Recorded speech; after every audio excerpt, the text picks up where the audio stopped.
નમસ્કાર વિદ્યાર્થી મિત્રો, આપ સૌનું સ્વાગત છે બાયોલોજી વિડિયો લેક્ચરમાં. આજે આપણે ધોરણ 11માં ચેપ્ટર નંબર 13 પ્રકાશ સંશ્લેષણ એમાં પાંચમો વિડિયો જોઈએ છે અને જેની અંદર ઇલેક્ટ્રોન પરિવહનની વાત કરવાના છે. ઇલેક્ટ્રોનનું પરિવહન કેવી રીતે થાય છે, એક ઘટકમાંથી બીજા ઘટકમાં કેવી રીતે થાય છે અને આને આધારે કઈ કઈ પ્રક્રિયાઓ થાય છે. તો ઇલેક્ટ્રોન પરિવહન સાથે સંકળાયેલી પ્રક્રિયાઓમાં પાણીનું પ્રકાશ વિભાજન અને પ્રકાશ સંશ્લેષણની પ્રક્રિયામાં જે પાણીના વિભાજનની પ્રક્રિયા છે તેની વાત કરશું. અને ફોસ્ફોરાયલેશન. ફોસ્ફોરાયલેશન બે પ્રકારના થાય, ચક્રીય ફોસ્ફોરાયલેશન અને અચક્રીય ફોસ્ફોરાયલેશન. એટલે આ ત્રણ પ્રક્રિયા છે જે ઇલેક્ટ્રોન પરિવહન સાથે સંકળાયેલી છે અને તેની આપણે વાત કરવાના છે અને એ ક્યાં થાય છે એની વાત કરવાના છે. એટલે એક પાણીનું પ્રકાશ વિભાજન અને બીજું ફોસ્ફોરાયલેશન. આ બંને પ્રક્રિયાઓ ઇલેક્ટ્રોન પરિવહન સાથે સંકળાયેલી છે. તો આપણે ઇલેક્ટ્રોન પરિવહનની વાત પ્રકાશ સંશ્લેષણની ક્રિયામાં કરીએ. ખરેખર ઇલેક્ટ્રોન પરિવહન એટલે તમે સમજી ગયા છો વાત શું કહેવા માંગીએ છીએ. ઇલેક્ટ્રોનનું વહન થાય છે. તો આપણે રંજક દ્રવ્ય તંત્રની વાત કરી ગયા. તો રંજક દ્રવ્ય તંત્ર 2 એના પ્રક્રિયા કેન્દ્રમાં આવેલ ક્લોરોફિલ એનો અણુ 680 નેનોમીટરની તરંગ લંબાઈવાળા પ્રકાશનું શોષણ કરે અને જેને કારણે ઇલેક્ટ્રોન ઉત્તેજિત થઈ અને એના પરમાણુ કેન્દ્રથી દૂરની કક્ષામાં કૂદી જાય છે. તમે સમજી લો, આપણી પાસે ફોટો સિસ્ટમ 2 છે, એટલે કે માનો કે આ આપણે માનીએ આ PS2 છે. PS2ના પ્રક્રિયા કેન્દ્રની અંદર ક્લોરોફિલ એનો અણુ છે. હવે એ 680 નેનોમીટરની તરંગ લંબાઈ ધરાવતા પ્રકાશને આપાત કરે. માનો કે અહીંયા સૂર્યમાંથી પ્રકાશ આવે છે અને આ સૂર્યમાંથી 680 નેનોમીટરની તરંગ લંબાઈ ધરાવતો પ્રકાશ ગ્રહણ કરે છે, એ શોષે છે અને એ પ્રકાશ આપાત થતાં આ પ્રક્રિયા કેન્દ્રના ક્લોરોફિલ એમાંથી શક્તિસભર ઇલેક્ટ્રોન છે એ ઉત્તેજિત થઈ અને બાહ્યતમ કક્ષામાં જાય છે. તમે સમજો, આપણને ખબર છે કોઈ પણ પરમાણુ છે એ પરમાણુના કેન્દ્રમાં એની આસપાસ ચોક્કસ એક કક્ષાની અંદર ઇલેક્ટ્રોન ફરે છે. હવે આ વધારે એનર્જેટિક થઈને એની ઉપલી કક્ષામાં જાય છે, એનાથી ઉપલી કક્ષામાં જાય છે. માનો કે ઇલેક્ટ્રોન એની બાહ્ય કક્ષામાં જાય છે એટલે ખૂબ જ ઉત્તેજિત છે, શક્તિસભર છે. એ ઇલેક્ટ્રોન ફરી પાછો એનાથી નીચલી કક્ષામાં આવે છે અને ત્યારે કેટલીક શક્તિ ગુમાવે છે. તો અત્યારે શું થયું કે અહીંયા જે ઇલેક્ટ્રોન હતો, ઇલેક્ટ્રોને આ પ્રકાશને શોષણ કરવાથી વધુ શક્તિસભર થઈને આ ઇલેક્ટ્રોન એની બાહ્યતમ કક્ષામાં જાય છે. એટલે પ્રક્રિયા કેન્દ્રથી દૂરની કક્ષામાં કૂદી જાય છે ઇલેક્ટ્રોન. કોના પ્રક્રિયા કેન્દ્ર? એટલે તમે સમજી લો કે જે આપણે ફોટો સિસ્ટમ 2 એટલે કે રંજક દ્રવ્ય તંત્ર 2 છે એના પ્રક્રિયા કેન્દ્રની અંદર આવેલો ક્લોરોફિલ એનો અણુ 680 નેનોમીટરની તરંગ લંબાઈ ધરાવતા પ્રકાશનું શોષણ કરે, જેના કારણે ઇલેક્ટ્રોન ઉત્તેજિત થઈ અને એનો પરમાણુ કેન્દ્ર છે, પરમાણુ કેન્દ્રની દૂરની કક્ષામાં ઇલેક્ટ્રોન કૂદી જાય છે. હવે આ ઇલેક્ટ્રોન જેવો બાહ્યતમ કક્ષામાં જાય છે ત્યાં કેટલાક ઇલેક્ટ્રોન ગ્રાહી ઘટકો, વિજાણુ ગ્રાહકો આ ઇલેક્ટ્રોનને ગ્રહણ કરી લે. ઇલેક્ટ્રોન જેવો બાહ્યતમ કક્ષામાં જાય તો ત્યાં વિજાણુ ગ્રાહક ઘટકો ઇલેક્ટ્રોનને ગ્રહણ કરે છે. એટલે એ વિજાણુ ગ્રાહક ઘટકો અહીંયા આવેલા છે. આ વિજાણુ ગ્રાહક ઘટકો જેને ઇલેક્ટ્રોન રિસેપ્ટર કહે છે. તો આ વિજાણુ ગ્રાહક ઘટકો છે એ ઇલેક્ટ્રોનને ગ્રહણ કરે છે. એકદમ શક્તિસભર ઇલેક્ટ્રોન છે. તો તમે સમજો શું થયું.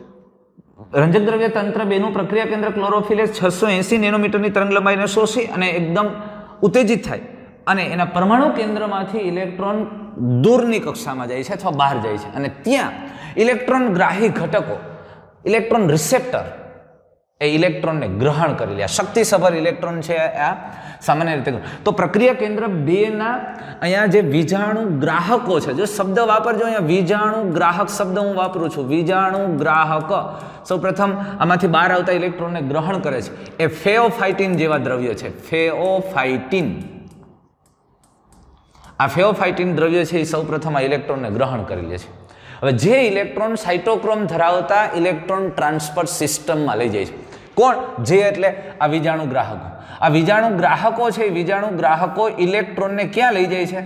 તો કે સાઇટોક્રોમ તંત્ર ધરાવતા વિજાણુ પરિવહન તંત્ર. એટલે અહીંયા છે ને એક સાઇટોક્રોમ ધરાવતું એક તંત્ર આવેલું છે અહીંયા, જેને આપણે વિજાણુ પરિવહન તંત્ર કહીએ છીએ.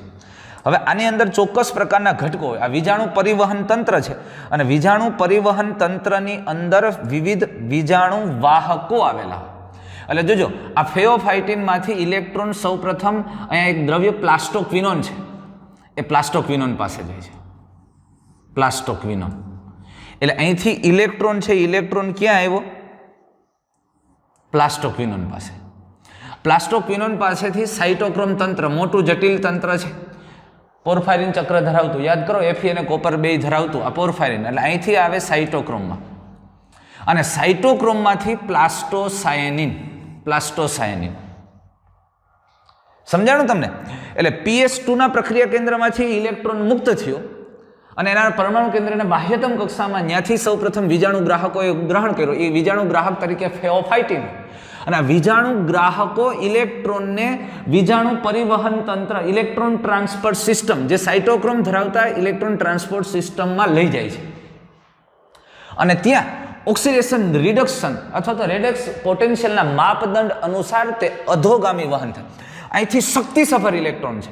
હવે જોજો આ ઇલેક્ટ્રોન ત્યાંથી પ્લાસ્ટોક્વિનોનમાં ગયો, એટલે પ્લાસ્ટોક્વિનોનનું શું થયું ભાઈ? રિડક્શન થયું. હવે પ્લાસ્ટોક્વિનોને સાઇટોક્રોમને આપ્યો એટલે ત્યાં પાછું એનું ઓક્સિડેશન થયું. પછી સાઇટોક્રોમનું રિડક્શન થયું, એ પાછું આને આપે છે પ્લાસ્ટોસાયનિન, એટલે એનું ઓક્સિડેશન થયું. આમ રિડક્શન ઓક્સિડેશન, રિડક્શન ઓક્સિડેશનની પ્રક્રિયા થાય. પણ ઇલેક્ટ્રોન હંમેશા કોઈ પણ પરમાણુ કેન્દ્રમાંથી બાહ્યતમ કક્ષામાં જાય ત્યારે તમને ખબર છે કે ઇલેક્ટ્રોન પછી એનાથી નીચલી કક્ષામાં પાછો આવે. તો આ બધા જે ઘટકો છે એ ઘટકો અહીંયા શક્તિસભર ઇલેક્ટ્રોન અહીંયા સુધી આવ્યો, પછી અધોગામી વહન કરે છે. એટલે કે એનું જે રેડોક્સ પોટેન્શિયલ મૂલ્ય છે અથવા તો ઓક્સિડેશન રિડક્શનનું જે પોટેન્શિયલ મૂલ્ય છે, પોટેન્શિયલ મૂલ્યમાં આમાં ક્રમશઃ ઘટાડો થાય છે. તમે કેમેસ્ટ્રીમાં ખૂબ ડિટેલમાં ભણશો. હાઇડ્રોજનની સાપેક્ષ ઇલેક્ટ્રોન મેળવવાની અથવા ગુમાવવાની જે ક્ષમતા છે એને ઓક્સિડેશન અથવા રિડક્શન પોટેન્શિયલ કહેવામાં આવે છે. તો આમની જો એ પોટેન્શિયલ મૂલ્ય ઊંચું હતું, એના કરતાં ઓછું પ્લાસ્ટોક્વિનોનનું છે, એનાથી ઓછું સાઇટોક્રોમનું છે, એનાથી ઓછું પ્લાસ્ટોસાયનિનનું છે.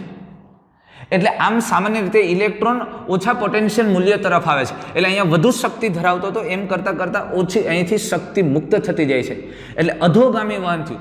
ખૂબ જ ઉર્જાસભર હતો અને ત્યાંથી ધીમે ધીમે ઓછી ઉર્જાવાળી સ્થિતિમાં આવે છે. એટલે એણે કેટલીક ઉર્જા ગુમાવી છે. મેં કીધું ને હમણાં કે અહીંયાથી ઇલેક્ટ્રોન આ ઊંચી કક્ષામાં હતો તો ત્યાં શક્તિ વધારે હતી, એનાથી આ કક્ષામાં આવશે ત્યારે કેટલીક શક્તિ ગુમાવશે. અધોગામી વહન થયું એટલે શક્તિ ગુમાવશે. એ મુક્ત થતી શક્તિ કોઈ પણ કિરણ સ્વરૂપે કે અન્ય સ્વરૂપે એનો ઉપયોગ થશે. તો ઇલેક્ટ્રોન પહેલા શક્તિસભર થયો, બાહ્યતમ કક્ષામાં ગયો અને ત્યાંથી પાછો એ નીચે તરફ આવે છે એટલે ધીમે ધીમે શક્તિ ગુમાવે છે. અને એટલે અહીંયા તમે આનું ઓક્સિડેશન રિડક્શન પોટેન્શિયલ માપદંડ અનુસાર અથવા તો રેડોક્સ પોટેન્શિયલના માપદંડ અનુસાર આ વહન કેવું કહેવાય? અધોગામી. અહીંયા વધુ શક્તિસભર ઇલેક્ટ્રોન હતો, હવે પ્લાસ્ટોક્વિનોન પાસે એની શક્તિ ઓછી છે એટલે એને ઉર્જા ગુમાવી છે. અને એટલે વહન કેવું કીધું? અધોગામી, વધુ શક્તિથી ઓછી શક્તિ તરફ. તો જ્યારે પરિવહન શૃંખલામાંથી ઇલેક્ટ્રોન પસાર થાય ત્યારે તેઓનો ઉપયોગ થતો નથી કે વપરાઈ જતો નથી. એટલે ઇલેક્ટ્રોન જ્યારે પરિવહન શૃંખલામાંથી પસાર થાય છે ત્યારે ઇલેક્ટ્રોન કોઈ ઉપયોગ થઈ જતો નથી, વપરાઈ જતો નથી, પરંતુ તે ફોટોસિસ્ટમ 1 ના રંજક દ્રવ્યોને આપી દે છે.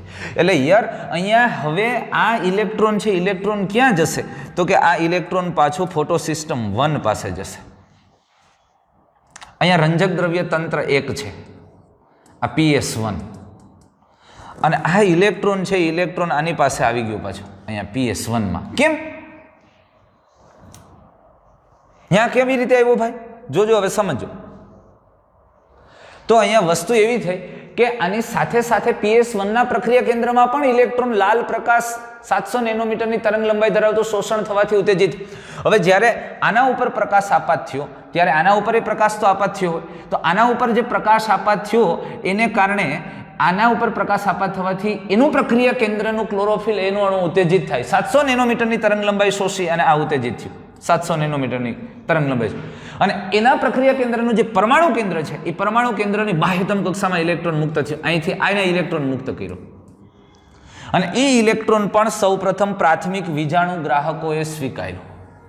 અને એ વિજાણુ ગ્રાહક છે FRS, ફેરેડોક્સિન રિડ્યુસિંગ સબસ્ટન્સ. તમે વાતને સમજી રહ્યા છો કે નહીં? ખ્યાલ આવે છે કે નહીં?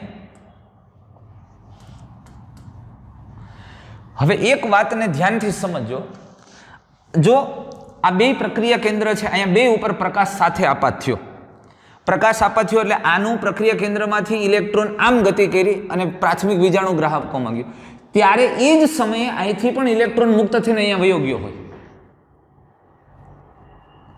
હવે આના પ્રાથમિક વીજાણુ ગ્રાહકોમાંથી આ વિવિધ વીજાણુ વાહકોમાં થઈ અહીંથી ઇલેક્ટ્રોન વહી ગયો તો એટલે અહીંયા જગ્યા પડી છે, એટલે આ પ્લાસ્ટોસાયનીને ઇલેક્ટ્રોન કોને આપી દીધો? PS1 ને. હવે PS1 નો જે ઇલેક્ટ્રોન FRS માં ગયો, પ્રાથમિક વીજાણુ ગ્રાહકો, એટલે ગ્રાહ્ય અણુ તરફ સ્થળાંતરિત થાય અને જેનું રેડોક્સ પોટેન્શિયલ મૂલ્ય ખૂબ ઊંચું છે, એટલે એકદમ શક્તિસભર ઇલેક્ટ્રોન આ ગ્રાહ્ય અણુએ સ્વીકાર્યો ને એણે લઈ લીધું. હવે આ ઇલેક્ટ્રોન ફરી પાછો અહીંયા જે આવ્યો તો ઇલેક્ટ્રોન પણ પુનઃ અધોગામી ગતિ કરે છે અને તે અણુ અને એ પુનઃ અધોગામી ગતિ કરી અને એ ઉર્જાથી ભરપૂર એવા NADP તરફ ગતિ કરે છે. જોજો અહીંથી સામાન્ય રીતે આ ઇલેક્ટ્રોન છે, એ ઇલેક્ટ્રોન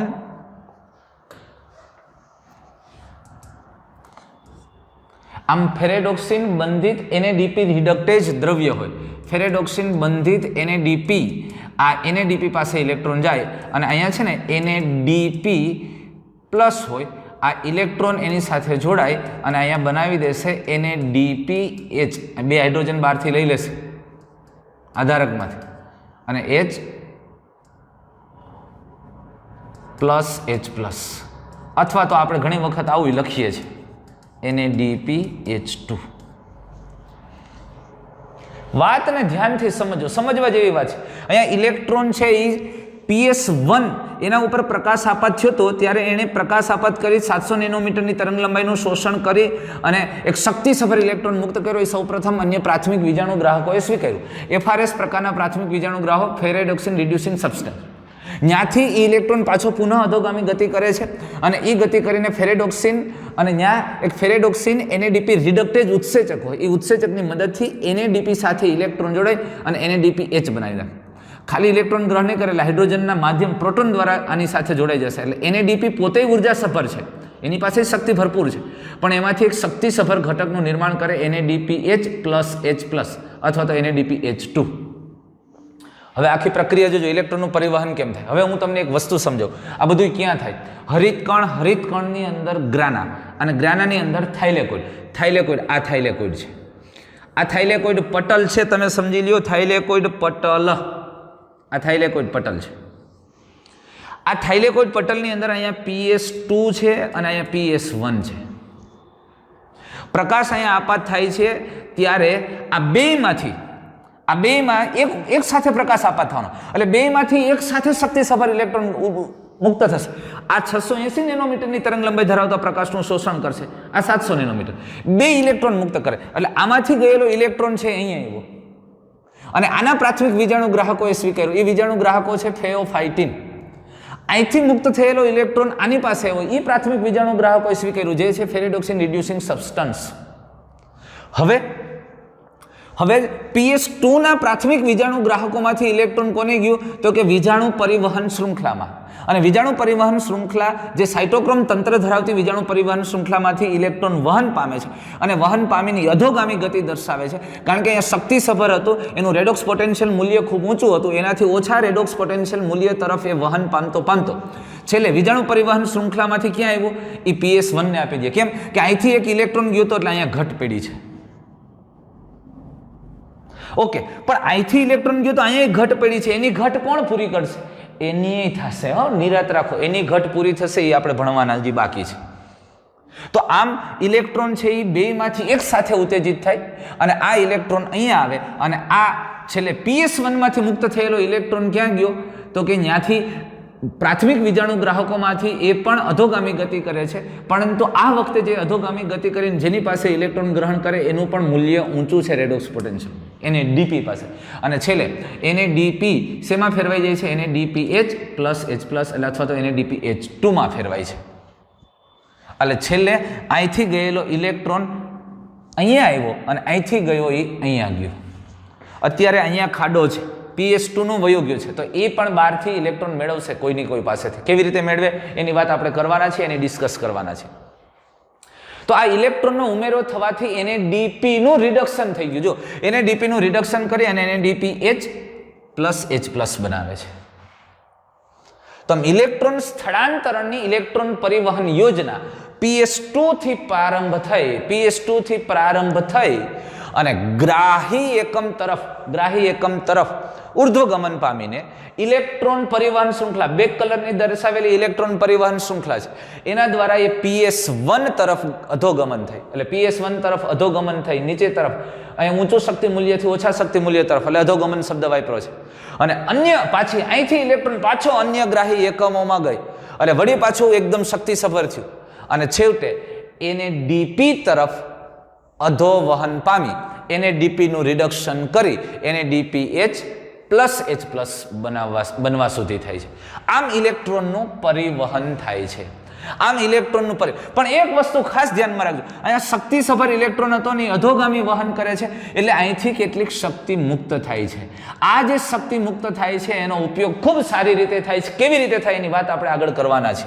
પણ આટલું ધ્યાનમાં રાખજો કે ઇલેક્ટ્રોન પરિવહન શૃંખલામાંથી જ્યારે વહન પામે છે ત્યારે અહીંથી આ અધોગામી વહન પામે છે એટલે ઉચ્ચ શક્તિ મૂલ્યથી ઓછા રેડોક્સ પોટેન્શિયલ મૂલ્ય ધરાવતા ઘટક તરફ વહન પામે છે અને એટલે એ દરમિયાન કેટલી બધી શક્તિ ગુમાવે છે અને મુક્ત થતી શક્તિનો ઉપયોગ ખૂબ સારી રીતે થાય છે એની વાત આપણે કરવાના છે આગળ. તો એક વસ્તુ સ્પષ્ટ થઈ ગઈ છે, તમે સમજી લ્યો કે એક બાબત સ્પષ્ટ થઈ ગઈ છે. અહીંયા તમે જો ઇલેક્ટ્રોનનું વહન કેવું થાય છે. જો ઇલેક્ટ્રોનનું વહન અહીંથી નીકળો, આમ ગયો, આમ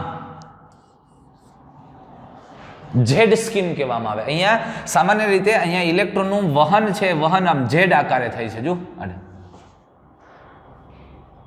એટલે એને ઝેડ સ્કીમ તરીકે આપણે વાત કરશું, આગળ જોશું. પણ આટલી વસ્તુ ધ્યાનમાં રાખજો, આ ઇલેક્ટ્રોન પરિવહન શૃંખલા છે જેમાં પ્રાથમિક વીજાણુ ગ્રાહક છે ઇલેક્ટ્રોનને પ્લાસ્ટોક્વિનોન, સાઇટોક્રોમ અને પ્લાસ્ટોસાયનિન આપે અને પરિવહન શૃંખલામાંથી ઇલેક્ટ્રોન PS1 ને મળે છે અને આમ વહન થાય. અત્યારે અહીંથી એક ઇલેક્ટ્રોન ગયો, આમ આવ્યો, અહીંયા આવ્યો, આવી રીતે અને છેલ્લે NADPH માં નિર્માણ થયું. ક્લિયર? તો આ બધી યોજના આખું જો ઇલેક્ટ્રોન પરિવહનની શૃંખલા છે તમે જુઓ તો એ ઝેડ આકારની હોય છે, આમ વહન થયું. તો તેની લાક્ષણિકતાઓને કારણે તેને ઝેડ સ્કીમ પણ કહેવામાં આવે છે. ઝેડ સ્કીમ આને કહેવામાં આવે ઇલેક્ટ્રોન પરિવહન. તો આકાર બને ત્યારે બધા વાહકો એક રેડોક્સ ક્ષમતા માપદંડ પર ક્રમાનુસાર ગોઠવાય છે. એટલે એક રેડોક્સ ક્ષમતા એટલે અહીંયા સામાન્ય રીતે રેડોક્સ ક્ષમતા એક ચોક્કસ માપદંડને આધારે લીધો. હાઇડ્રોજનને સાપેક્ષ માપદંડ કરવામાં આવે તો આ રીતે ગોઠવાયેલા હોય છે. એક પહેલા પ્લાસ્ટોક્વિનોન પછી સાઇટોક્રોમ ઉપરથી પ્લાસ્ટોસાયનિન. પણ અહીંયા એક અગત્યની વાત એ છે. તો હવે આપણે પાણીના વિભાજનની વાત કરીએ છીએ.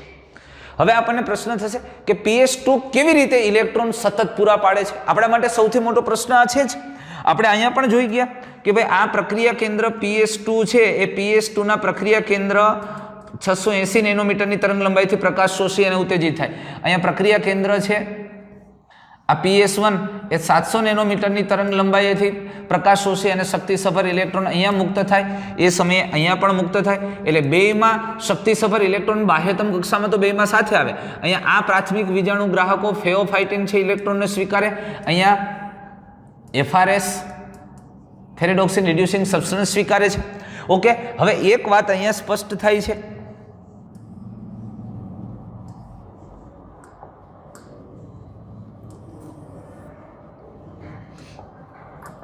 હવે આ જે પ્રાથમિક વીજાણુ ગ્રાહકો છે ઇલેક્ટ્રોનને કોને આપે છે તો કે ઇલેક્ટ્રોન પરિવહન શૃંખલામાં.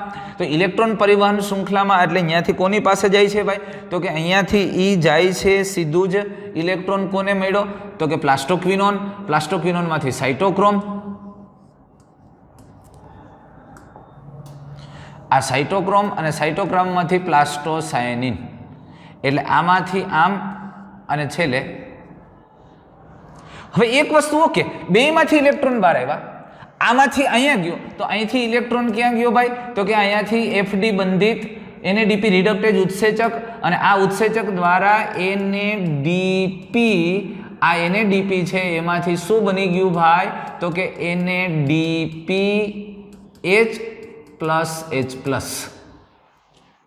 ઓકે, અહીંથી ઇલેક્ટ્રોન નીકળ્યો, અહીંયા બે જગ્યાએ સામાન્ય રીતે પ્રકાશ આવ્યો. આ પ્રકાશ છે એ 680 નેનોમીટર તરંગ લંબાઈ ધરાવતા પ્રકાશનું શોષણ થઈને ઉત્તેજિત છે.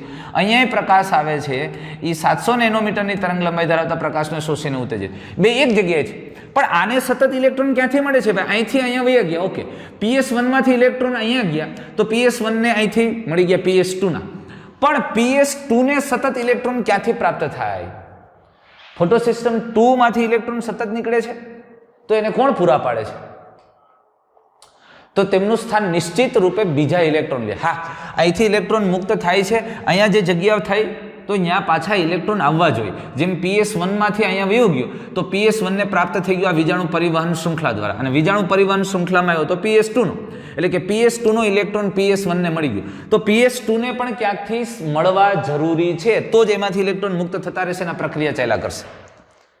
તો એને ઇલેક્ટ્રોન મળે છે પાણીના વિભાજનને કારણે. પાણીના વિભાજનને કારણે ઇલેક્ટ્રોનની પ્રાપ્તિ થાય છે આ PS2 ને. અને પાણીની વિભાજનની પ્રક્રિયા એટલા માટે જ PS2 સાથે સંકળાયેલી છે. કેવી રીતે? પાણીના વિભાજનથી H+ અને ઓક્સિજન જે મુક્ત થાય છે અને એને કારણે ઇલેક્ટ્રોન મુક્ત થાય, મુક્ત થતા ઇલેક્ટ્રોન આ PS2 ને પ્રાપ્ત થાય. આપણે એક વાત કરીએ સામાન્ય રીતે, આને આપણે સમજવા માટે હું એક સાથે પાણીના 4 અણુ લઉં છું, એનું વિભાજન જોઈએ. જો પાણીના અણુનું વિભાજન 4H+ અને 4OH- આયનો મુક્ત થાય છે. હવે આ 4 ઇલેક્ટ્રોન ગુમાવે છે, મુક્ત કરે છે, અને એટલે થઈ જાય છે 2H2O2. આ 2 હાઇડ્રોજન પેરોક્સાઇડના અણુ બને, એમાંથી 2 પાણીના અણુ મુક્ત થઈ જાય H2O, અને અહીંયા 1 ઓક્સિજન મુક્ત થાય. આ જે 4 ઇલેક્ટ્રોન છે એ 4 ઇલેક્ટ્રોન અહીંયા આવે. હવે 4 ઇલેક્ટ્રોન થાય તો આની સાથે 4 ઇલેક્ટ્રોન મુક્ત થાય. હું હવે આને 2 લઈ લ્યો, તમે 2 પાણીના અણુ લઈ લ્યો, 2 OH, 2 ઇલેક્ટ્રોન, 1 H2O2, 1 પાણીનો અણુ અને 1/2 O2. એટલે આ 2 ઇલેક્ટ્રોન અહીંયા આવ્યા, એ 2 ઇલેક્ટ્રોન પાછા આમ ગયા, આમ જશે, આમ જશે, આમ જશે. એક સાથે આમ સામાન્ય રીતે વિઘટનની પ્રક્રિયા થાય. હું અહીંથી વિચારી લઉં કે પાણીના 4 અણુ મુક્ત થાય છે તો 4 ઇલેક્ટ્રોન અહીંયા ગયા છે એવું આપણે સમજીએ. આ 4 ઇલેક્ટ્રોન અહીંયા આવશે, 4 અહીંયા આવશે, એટલે 2 NADP H+. હવે આ NADP માટે જે હાઇડ્રોજન છે ને એ હાઇડ્રોજન, આ હાઇડ્રોજન જ આને પ્રાપ્ત થાય છે. એ હાઇડ્રોજન અને ઇલેક્ટ્રોન અહીંથી આવ્યા. જોજો આ જ પાણીના જ અણુ છે, બધોય ખેલ પાણીનો. આ પાણીના અણુના હાઇડ્રોજન અહીંયા આવી ગયા, અહીંયા ઇલેક્ટ્રોન મુક્ત થયા, ઇલેક્ટ્રોન અહીંથી ચડીને અહીંયા જઈને આમાં ફરીને અહીંયા આવ્યા, એ હાઇડ્રોજન પાછા આની હારે જોડાઈ ગયા, NADP H2 થઈ ગયું. સમજમાં આવી વાત તમને? તો PS2 ને સતત ઇલેક્ટ્રોન ક્યાંથી પ્રાપ્ત થયા? પાણીના વિભાજનથી. તો સામાન્ય રીતે PS2 છે એ PS2 નું પ્રક્રિયા કેન્દ્ર પાણીના અણુનું વિભાજન કરે છે. અરે યાર, પાણીના અણુનું ઓક્સિડેશન કરે છે. એટલે PS2 નું પ્રક્રિયા કેન્દ્ર પ્રબળ ઓક્સિડેશન પ્રેરક છે. એ પાણીનું ઓક્સિડેશન કરે છે અને એમાંથી ઇલેક્ટ્રોન મુક્ત કરાવે છે, અને એ ઇલેક્ટ્રોનની ગ્રહણ કરી લે. આમ PS2 ને સતત પાણીમાંથી ઓક્સિજન મળતા રહે. અને એટલે પ્રકાશ સંશ્લેષણની પ્રક્રિયામાં પાણી આવશ્યક છે. પાણી હશે તો જ પ્રકાશ સંશ્લેષણ થશે, કારણ કે પાણીના અણુનું વિભાજન થઈને ઇલેક્ટ્રોન PS2 મેળવે. અને આ PS1 નો ઇલેક્ટ્રોન અહીંયા વહી ગયો તો PS1 ને PS2 માંથી મળી ગયો, અને PS2 ને ઇલેક્ટ્રોન પાણીમાંથી મળી ગયો. અને એટલે આ વસ્તુ બતાવી છે. અહીં એક પાણીનો અણુ લીધો છે H+ અને ઓક્સિજન આમ ઇલેક્ટ્રોનમાં વિભાજન પામે, અને આમાંથી ઉત્પન્ન થતો ઓક્સિજન પ્રકાશ સંશ્લેષણની એકમાત્ર વાસ્તવિક નિપજ ઓક્સિજન. અને એટલે આપણે કહેતા હતા કે ખરેખર પ્રકાશ સંશ્લેષણની પ્રક્રિયામાં જે ઓક્સિજન મુક્ત થાય છે, મુક્ત થતો ઓક્સિજન કાર્બન ડાયોક્સાઇડનો નથી, એ પાણીનો છે. અને હિલની પ્રક્રિયા તરીકે પણ આ ઓળખાય છે. હિલ નામના વૈજ્ઞાનિકે આ સમજૂતી આપેલી. અને આ મુક્ત થતો ઓક્સિજન એ પાણીનો છે, અને એ સાબિત તો ઘણા બધાએ કર્યું, એની આપણે ડિસ્કસ કરી ગયા છે રૂબેન ને કામેન ને એવા વૈજ્ઞાનિકોની મદદથી. તો વાત તમને સમજાણી. આમ પાણીનું પ્રકાશ વિઘટનની પ્રક્રિયા. પણ આખી પ્રક્રિયા કેવી રીતે થાય? આ થાઇલેકોઇડ પટલ, તો એમાં PS2 છે ને, જો અહીંયા હોય આ PS2 નું પ્રક્રિયા, એટલે અહીંથી ઇલેક્ટ્રોન આમ જાય, આ PS1 છે એનો આમ ઇલેક્ટ્રોન જાય, આ અહીંયા આવી ગયો, આ આમ જાય. પણ અહીંયા પાણીનું વિઘટન અહીંયા થાય છે, અહીંયા. એટલે થાઇલેકોઇડના પોલાણમાં પાણીનું વિઘટન થઈને ઇલેક્ટ્રોન આને મળી જાય, અને આ ઇલેક્ટ્રોન આ ગતિથી આગળ વધે. સમજાય છે આ વસ્તુ? તો આ પ્રક્રિયા છે, એ પ્રક્રિયા સામાન્ય રીતે થાઇલેકોઇડ પટલમાં થાય. પણ પાણીનું વિભાજન ક્યાં થાય છે? એ થાઇલેકોઇડના પોલાણમાં થાય છે. પણ ઇલેક્ટ્રોન પરિવહનની પ્રક્રિયા ક્યાં થાય છે? થાઇલેકોઇડ પટલમાં થાય. ખાસ કાળજી રાખજો. ઇલેક્ટ્રોન પરિવહન એટલે આ બધી વિજાણુ વાહક, વિજાણુ પરિવહન શૃંખલા, ફોટોસિસ્ટમ 2, 1 વગેરે ક્યાં ગોઠવાયેલા? થાઇલેકોઇડ પટલમાં. વિજાણુનું પરિવહન થાઇલેકોઇડ પટલમાં થાય, પણ પાણીનું વિભાજન થાઇલેકોઇડના પોલાણમાં થાય છે. તો આમ ઇલેક્ટ્રોનના જરૂરી સ્થાનફેર માટે ફોટોસિસ્ટમ 1 માંથી જોજો હવે દૂર થયેલ ઇલેક્ટ્રોન ફોટોસિસ્ટમ 2 દ્વારા પ્રાપ્ત થાય છે. એટલે ફોટોસિસ્ટમ 1 માંથી જે ઇલેક્ટ્રોન દૂર થયો તો અહીંથી અહીંયા એ ક્યાંથી પ્રાપ્ત થયો? ફોટોસિસ્ટમ 2 માંથી. સમજે? અને એ આ પ્રક્રિયા દ્વારા પાણીમાંથી પ્રાપ્ત થઈ ગયો. તો આપણે એ સારી રીતે જાણી લેવું જોઈએ કે પાણીનું વિભાજન PS2 સાથે સંકળાયેલ છે. એ તો સ્પષ્ટ થઈ ગયું કે પાણીની વિભાજનની પ્રક્રિયા PS2 સાથે છે, PS1 સાથે નહીં. અને એટલે એ પણ તમને ખબર પડી જશે કે આપણે ભૌતિક રીતે થાઇલેકોઇડ પટલની અંદર તરફ કઈ સિસ્ટમ ગોઠવે. તો થાઇલેકોઇડ પટલની અંદર તરફ કયું ગોઠવાયેલું છે? પોલાણ તરફ PS2. સમજમાં આવે છે? અને PS1 છે ને એ સામાન્ય રીતે થોડુંક બહારની તરફ હોય છે, પણ PS2 સિસ્ટમ છે થાઇલેકોઇડ પોલાણમાં અંદર તરફ ગોઠવાયેલી છે, પટલ તરફ ગોઠવાયેલી છે, એટલે સોરી પોલાણ તરફ ગોઠવાયેલી, થાઇલેકોઇડ પોલાણ. તો પછી આ દરમિયાન પ્રોટોન્સ તેમજ O2 ક્યાં મુક્ત થાય છે? હવે આ જ પ્રક્રિયા થાય છે, પાણીનું વિભાજન થાય ત્યારે પ્રોટોન અને ઓક્સિજન ક્યાં મુક્ત થાય? થાઇલેકોઇડના પોલાણમાં. ઓક્સિજન અહીંયા મુક્ત થાય, આ ઓક્સિજન પ્રસરણ પામીને બહાર આવે. અને H+ છે એની કેટલીક મિકેનિઝમ છે જે આપણે આગળ ભણવાના છીએ. એટલે કેટલોક હાઇડ્રોજન અત્યારે અહીંયા થાઇલેકોઇડના પોલાણમાં મુક્ત થયો છે. અને પોલાણની અંદર કે પટલની બહાર તરફ એવો આપણને પ્રશ્ન પૂછ્યો છે. પણ સામાન્ય રીતે પાણીના વિભાજનને કારણે મુક્ત થતા હાઇડ્રોજન પોલાણની અંદર થશે, ઓક્સિજન પણ પોલાણની અંદર થશે, બહાર તરફ નહીં. સમજાણી વાત? આ આખી પ્રક્રિયા છે. એટલે એક વસ્તુ તમે સમજી લ્યો કે આખું જે ઇલેક્ટ્રોન પરિવહનની અંદર બંને સિસ્ટમ સંકળાયેલી PS2 અને PS1, તો અહીંયા પાણીનું વિભાજન થાય છે, પણ પાણીના વિભાજન સાથે PS2 એક જ સંકળાયેલ છે, PS1 નહીં. કારણ કે PS1 માંથી મુક્ત થતા ઇલેક્ટ્રોન PS2 દ્વારા પ્રાપ્ત થઈ જાય, પણ PS2 ના ઇલેક્ટ્રોન પાણીમાંથી પ્રાપ્ત થાય છે. આ Z સ્કીમ વાળી જ વાત થઈ. હવે અહીંયાથી જે શક્તિસભર આ ઇલેક્ટ્રોન શક્તિસભર અધોગામી ગતિ કરે છે અને અહીંયાથી જે શક્તિ મુક્ત થાય છે, આ મુક્ત થતી શક્તિ ફોસ્ફેટને જોડવાનું કામ કરે, ADP સાથે ફોસ્ફેટ જોડે છે અને ATP નું નિર્માણ થાય છે. એટલે આ ફોસ્ફોરાયલેશનની ક્રિયા સાથે જોડાયેલ છે. તો જોજો અહીંયાથી ઇલેક્ટ્રોન આમ વહન પામે, વિજાણુ પરિવહન શૃંખલામાંથી વહન પામે ત્યારે આપણે કીધું અધોગામી પ્રકારનું વહન છે. ઉચ્ચ શક્તિ મૂલ્યથી ઓછા શક્તિ મૂલ્ય તરફ વહન પામે એટલે કેટલીક શક્તિ મુક્ત થાય. આ મુક્ત થતી શક્તિનો ઉપયોગ ADP સાથે ફોસ્ફેટ જોડવામાં, અરે યાર ફોસ્ફરીકરણની પ્રક્રિયા સાથે સંકળાયેલ છે. એટલે તો આ પ્રક્રિયાને ફોસ્ફરીકરણ કહેવાય, ફોસ્ફોરાયલેશન. એટલે અહીંયાથી 2 ઇલેક્ટ્રોન પસાર થાય ને ત્યારે એક ATP બને. 4 ઇલેક્ટ્રોન પસાર થાય તો 2 ATP બને. એટલે વિજાણુ પરિવહન શૃંખલા દ્વારા ATP બને ને NADPH2 બન્યું. જોયું? પ્રકાશ પ્રક્રિયા યાર. અને આ પ્રકાશ પ્રક્રિયામાં આપણે પાણીના વિભાજનની વાત કરી અને એ પણ વિજાણુ પરિવહન શૃંખલા સાથે સંકળાયેલ છે. અહીંથી ઇલેક્ટ્રોન અહીંયા આમ અને આમ. આ જ્યારે હવે આપણે આ ભાગની વાત કરવાના છે, ફોસ્ફરીકરણ. ફોસ્ફરીકરણ ક્યારે? તો કે ઇલેક્ટ્રોન જ્યારે અધોગામી ગતિ કરે ત્યારે જે શક્તિ મુક્ત થાય, મુક્ત થતી શક્તિ, આ ઓક્સિડેશન થાય, તમે સમજો, શક્તિ મુક્ત થાય છે, ઉર્જા મુક્ત થાય. એ મુક્ત થતી શક્તિ કોઈ પણ કાર્બનિક સંયોજનનું ફોસ્ફરીકરણ કરે છે, એમાં ફોસ્ફેટ ઉમેરે છે, એટલે એને ફોસ્ફરીકરણ કહેવાય, ફોસ્ફોરાયલેશન કહેવાય. તો હવે આપણે ફોસ્ફોરાયલેશનની વાત કરવી છે અને એમાં ઇલેક્ટ્રોનનું વહન તમે સમજો, અહીંથી ઇલેક્ટ્રોન મુક્ત થયો અને અહીંયા સુધી આવ્યો.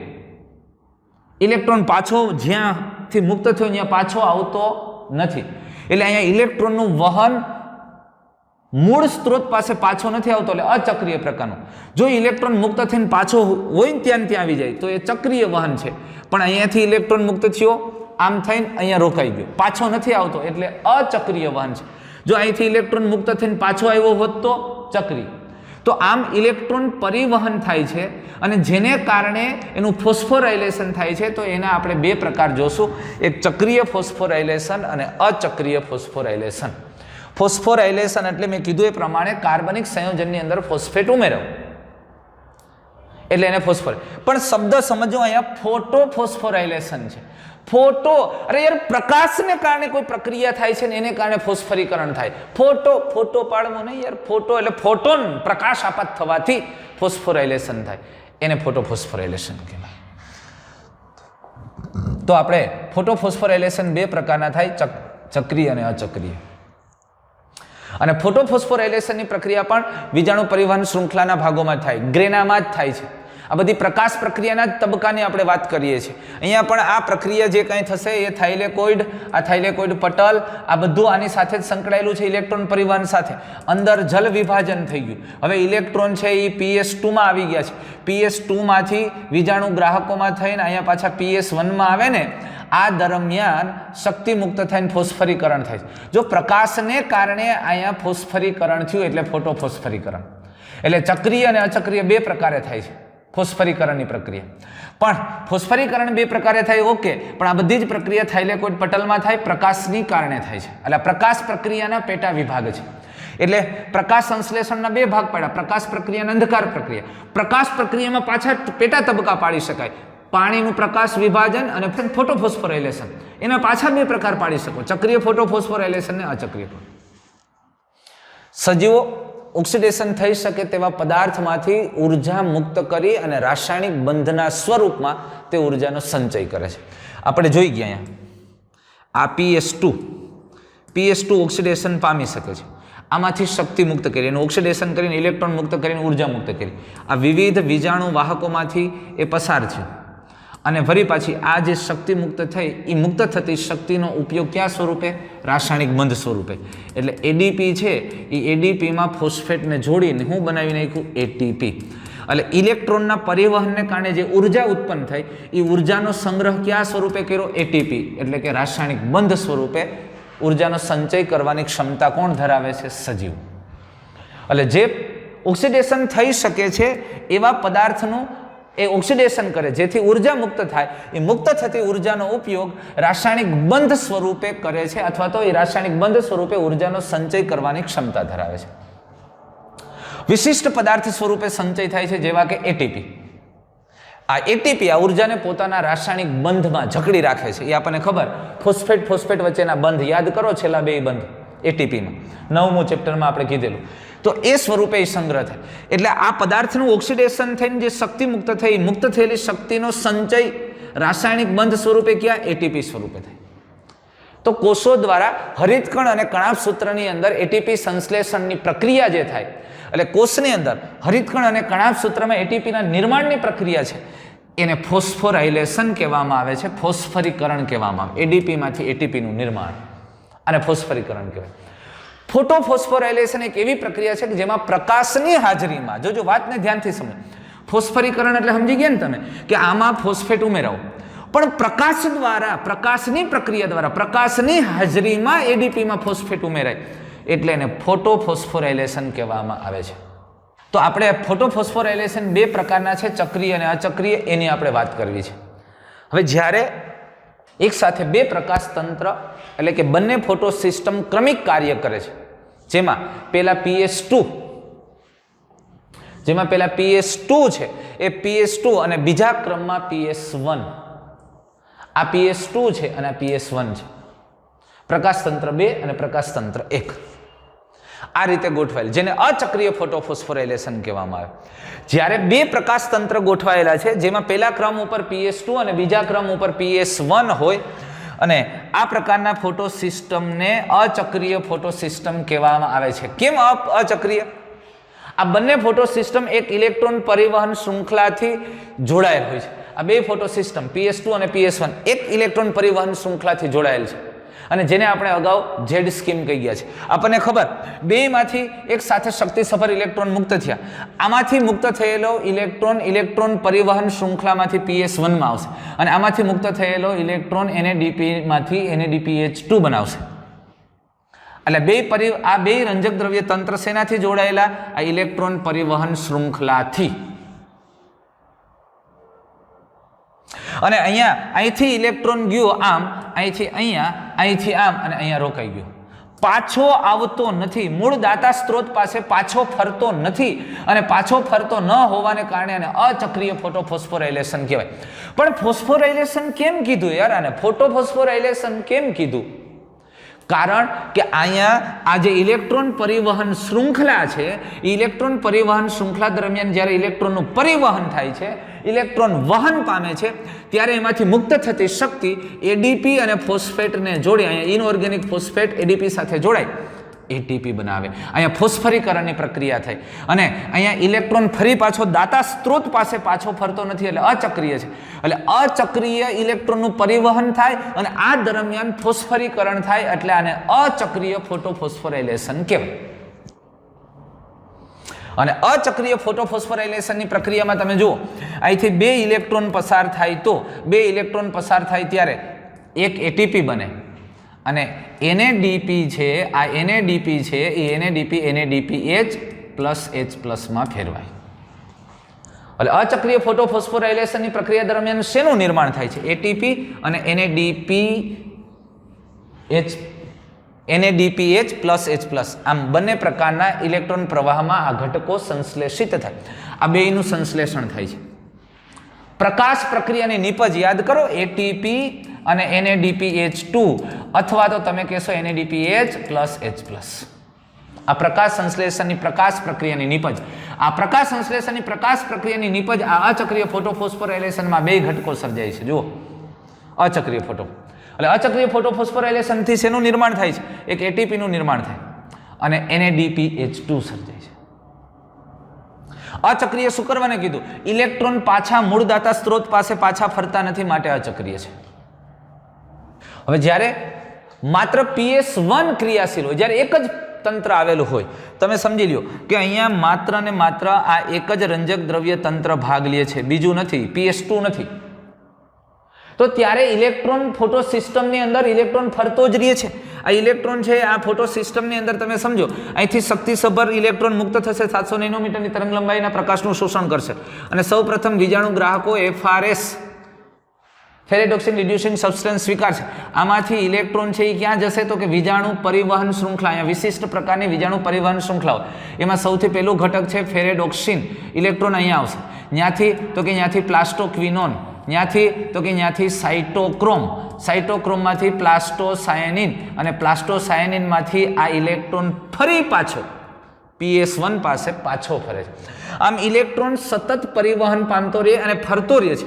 આ દાતામાંથી જે ઇલેક્ટ્રોન મુક્ત થયો હતો અને પાછો વિજાણુ પરિવહન શૃંખલામાંથી પસાર થઈને પાછો મૂળ દાતા સ્ત્રોત પાસે પાછો ફરે, એટલે આને ચક્રીય પણ ફોટોફોસ્ફોરાઇલેશન કીધું. કેમ? અરે યાર, આ ઇલેક્ટ્રોન પરિવહન શૃંખલામાંથી ઇલેક્ટ્રોન વહન થાય ને ત્યારે અહીંયા અધોગામી વહન છે, એટલે અહીંથી શક્તિ મુક્ત થાય છે. આ મુક્ત થતી શક્તિ એડીપી સાથે ફોસ્ફેટને જોડે છે અને એટીપીનું નિર્માણ કરે છે. અને પ્રકાશની મદદથી આ ક્રિયા થઈ એટલે ફોટોફોસ્ફોરાઇલેશન. ઇલેક્ટ્રોન છે પરિવહન શૃંખલાથી પાછો આવી જાય છે એટલે ચક્રીય ફોટોફોસ્ફોરાઇલેશન કીધું. અને એટલે કીધું છે કે માત્ર આ આખી સિસ્ટમમાં માત્ર એક જ તંત્ર સંકળાયેલું PS1, ચક્રીય ફોટોફોસ્ફોરાઇલેશન. જ્યારે PS1 એક જ ક્રિયાશીલ હોય અને ત્યારે ઇલેક્ટ્રોન છે, ઇલેક્ટ્રોન આ ફોટો સિસ્ટમમાં ફરતો રહે છે અને આ ઇલેક્ટ્રોનના ચક્રીય પ્રવાહને કારણે તેને ચક્રીય ફોટોફોસ્ફોરાઇલેશન કહેવામાં આવે છે. અને ચક્રીય પ્રવાહને કારણે ફોસ્ફોરાઇલેશન છે, સમજાણું? પણ આ પ્રવાહની સંભવિતતા સ્ટ્રોમા લેમેલીમાં હોય. હવે યાદ કરો હરિતકણની રચના. હરિતકણની રચના છે, હરિતકણની અંદર આપણે એમ કહેતા હતા થપ્પી હોય, એ થપ્પીને આપણે કહેતા હતા ગ્રેનમ. આ ગ્રેનમ સાથે અહીંયા બીજી એક ગ્રેનમ સાથે જોડાયેલ છે. આ પટલને આપણે કહેતા હતા આંતરગ્રેનમ પટલ. આ આંતરગ્રેનમ પટલનું બીજું નામ શું છે? અથવા આને કહેવાય સ્ટ્રોમા લેમેલી. સ્ટ્રોમા લેમેલી, સમજાણું? તો આ આંતરગ્રેનમ પટલમાં માત્ર આ પ્રકારનું તંત્ર આવેલું હોય PS1. અને ખાસ કરીને આ થાઇલેકોઇડ પટલ છે, એ પટલમાં બહારની તરફનો ભાગ જે સામાન્ય રીતે થાઇલેકોઇડ પોલાણની નજીક નથી એવા બાહ્ય કેટલાક ભાગોની અંદર પણ એને પણ આપણે સ્ટ્રોમા લેમેલી તરીકે ઓળખી શકીએ. તો સ્ટ્રોમા લેમેલા ભાગની અંદર અથવા સ્ટ્રોમા લેમેલીની અંદર સામાન્ય રીતે ચક્રીય ફોટોફોસ્ફોરાઇલેશન ધરાવતું તંત્ર હોય, આ પ્રકારનું તંત્ર હોય છે. પણ થાઇલેકોઇડવાળા ભાગોની અંદર મોટે ભાગે આ પટલો છે, આ પટલની અંદર અચક્રીય ફોટોફોસ્ફોરાઇલેશન થાય, કારણ કે થાઇલેકોઇડ પોલાણની અંદર પાણીનું વિભાજન થઈને ઇલેક્ટ્રોન મળે. હવે અહીંયા તો પોલાણ જ નથી, સમજાય છે આ વસ્તુ? એટલે આંતરગ્રેનમ પટલના ભાગો છે અથવા સ્ટ્રોમા લેમેલી છે, જે કોષ હરિતકણના આધારક તરફ આવેલા જે પટલમય ભાગ છે, ત્યાં સામાન્ય રીતે આ તંત્ર આવેલું હોય. થાઇલેકોઇડના કયા પટલોમાં? તો કે જે આધારકની નજીકના ભાગમાં પટલમય રચનાઓ છે અથવા તો આવા આંતરગ્રેનમ પટલ અથવા સ્ટ્રોમા લેમેલી છે એની અંદર આ પ્રકારનો પ્રવાહ જોવા મળે છે, એની સંભવિતતા છે. કયું? ચક્રીય ફોટોફોસ્ફોરાયલેશન. પણ અચક્રીય ફોટોફોસ્ફોરાયલેશન અને ચક્રીય ફોટોફોસ્ફોરાયલેશનમાં મૂળભૂત તફાવત શું? અચક્રીય ફોટોફોસ્ફોરાયલેશનમાં PS2 અને PS1 બે સંકળાયેલા હોય, ચક્રીયમાં માત્ર PS1 જ. અચક્રીય ફોટોફોસ્ફોરાયલેશનમાં ATP અને NADPH+H+ નું નિર્માણ થાય. અહીંયા ફક્ત ATP નું નિર્માણ થાય. સમજાય છે આ વસ્તુ? આ મૂળભૂત તફાવત છે. આ સિવાયના તફાવત પણ તમે લઈ શકો એના સ્થાનને આધારે, હમણાં આપણે વાત કરી એ પ્રમાણે.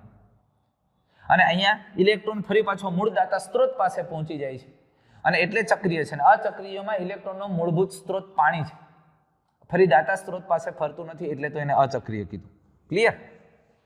તો હવે એક સરસ મજાની પાછી વાત કરી કે જ્યારે ગ્રેનાના પટલ કે ગ્રેનાના પટલોમાં PS1 તેમજ PS2 બંને હોય ત્યારે સ્ટ્રોમા લેમેલીના પટલોમાં PS2 તેમજ NADP રિડક્ટેજ હોતો નથી. સમજાય છે આ વસ્તુ? હવે ગ્રેનાના પટલો કે ગ્રેનાના પટલોમાં PS1 તેમજ PS2 બંને હોય, પણ સ્ટ્રોમા લેમેલી પટલ છે જે આંતરગ્રેનમ પટલ છે, એ આંતરગ્રેનમ પટલમાં શું નથી? PS2 તેમજ NADP રિડક્ટેજ ઉત્સેચક. હવે PS2 નથી અને NADP રિડક્ટેજ ઉત્સેચક નથી, માટે અચક્રીય ફોટોફોસ્ફરીકરણ ત્યાં થઈ શકતું નથી. અને એટલે આંતરગ્રેનમ પટલના ભાગોમાં અથવા સ્ટ્રોમા લેમેલીમાં PS1 એક જ થાય, ઓલા ચક્રીય ફોટોફોસ્ફોરાયલેશન એક જ થાય. કારણ કે અહીંયા PS2 અને NADP રિડક્ટેજ ઉત્સેચક નથી, અને એટલે NADPH2 બનવાનો પ્રશ્ન જ નથી. તો ઉત્તેજિત ઇલેક્ટ્રોન NADP તરફ વહન પામતો નથી, એટલે અહીંયા ઉત્તેજિત ઇલેક્ટ્રોન NADP તરફ વહન પામતો નથી અને તે ETS દ્વારા, એટલે ઇલેક્ટ્રોન પરિવહન શૃંખલા દ્વારા PS1 તરફ પાછો ફરે છે, ચક્રીય રીતે પાછો. ઇલેક્ટ્રોન ટ્રાન્સપોર્ટ સિસ્ટમ ETS, એટલે આ ઇલેક્ટ્રોન ટ્રાન્સપોર્ટ સિસ્ટમ છે, આ ETS છે. અને આના દ્વારા એ ફરી પાછો મૂળ દાતા સ્ત્રોત પાસે પાછો ફરે છે. તો આમ ચક્રીય પ્રવાહમાં માત્ર ATP નું સંશ્લેષણ થાય, પરંતુ NADPH+H+ નું નિર્માણ થતું નથી. તો આમ ચક્રીય ફોટોફોસ્ફોરાયલેશન માત્ર ત્યારે જ થાય જ્યારે તેની ઉત્તેજના માટે પ્રાપ્ત પ્રકાશની તરંગ લંબાઈ 680 નેનોમીટરથી વધારે. હા, 700 નેનોમીટરની આસપાસ હોય તો જ આ ઉત્તેજિત થાય અને ચક્રીય રીતે આગળ વધે. ચક્રીય ફોટોફોસ્ફોરાયલેશન માત્ર ત્યારે જ થાય જ્યારે પ્રકાશની માત્રા અથવા તો એની તરંગ લંબાઈ છે 680 કરતા વધારે હોય તો જ. જો 680 હોય તો PS2 વાળું ઉત્તેજિત થઈને એ પ્રક્રિયા આગળ વધે, પણ 680 થી વધારે હોય તો જ આ એક જ ઉત્તેજિત થાય, ને એક જ ઉત્તેજિત થાય તો પછી આ માર્ગે આગળ વધે છે અને ચક્રીય ફોટોફોસ્ફોરાયલેશન થાય અને ATP નું નિર્માણ થયા કરે. ATP છે એ બન્યા કરે, ADP સાથે ફોસ્ફેટ જોડાય. આમ ચક્રીય અને અચક્રીય ફોટોફોસ્ફોરાયલેશન. તો આપણને આ ચક્રીય ફોટોફોસ્ફોરાયલેશનની આખી ટેક્સ્ટબુક મુજબ આકૃતિ આપી છે. આપણે આ બધા ચાર્ટ દોરવાના છે, ચાર્ટને આધારે જ યાદ રાખવાનું છે, સમજવાનો પ્રયત્ન કરવાનો. પ્રક્રિયા રંજક દ્રવ્ય તંત્ર 1, શક્તિસભર ઇલેક્ટ્રોન મુક્ત પ્રાથમિક વિજાણુ ગ્રાહક, ત્યાંથી ઇલેક્ટ્રોન પરિવહન શૃંખલા પાછો મૂળ દાતા સ્ત્રોત, અને આ દરમિયાન ATP નું નિર્માણ. તો આ રીતે ચક્રીય ફોટોફોસ્ફોરાયલેશન છે. તો દોસ્તો આપણે અહીંયા જે અત્યારે વાત કરી છે એ વાત ચક્રીય અને અચક્રીય ફોટોફોસ્ફોરાયલેશન અને પાણીનું વિભાજન. આ ઇલેક્ટ્રોન પરિવહન સાથે સંકળાયેલી પ્રકાશ સંશ્લેષણ સંબંધિત ક્રિયાઓ છે. પણ એક વસ્તુ સ્પષ્ટ થઈ જાય, આખી પ્રકાશ સંશ્લેષણની પ્રક્રિયાના બે તબક્કા તમે કીધા, પ્રકાશ તબક્કો અને જૈવ સંશ્લેષણ તબક્કો અથવા અંધકાર તબક્કો. પ્રકાશ તબક્કાને ફરી પાછા બે ભાગમાં વિભાજિત કરી શકો તમે, કે એક પાણીનું પ્રકાશ વિભાજન અને ફોસ્ફોરાયલેશન, ફોટોફોસ્ફોરાયલેશન. હા, અને ફોટોફોસ્ફોરાયલેશનના પાછા બે પ્રકાર પાડી શકીએ, ચક્રીય ફોટોફોસ્ફોરાયલેશન અને અચક્રીય ફોટોફોસ્ફોરાયલેશન.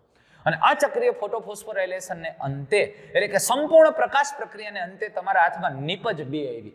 એ બે નિપજ કઈ છે દોસ્તો? એ નિપજ 2 છે. એક તમને મળ્યું ATP અને બીજું મળ્યું NADPH+H+. આ તમારું ભાથું છે, સંગ્રહ કરીને રાખી દો. આ નિપજનો ઉપયોગ આપણે કરવાના છે અંધકાર તબક્કામાં.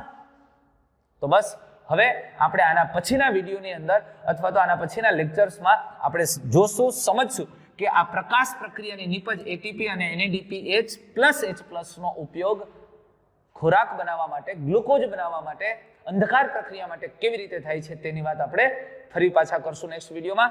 તો મળીએ છીએ દોસ્તો, સૌને ગુડ બાય, જય શ્રી કૃષ્ણ, થેન્ક યુ.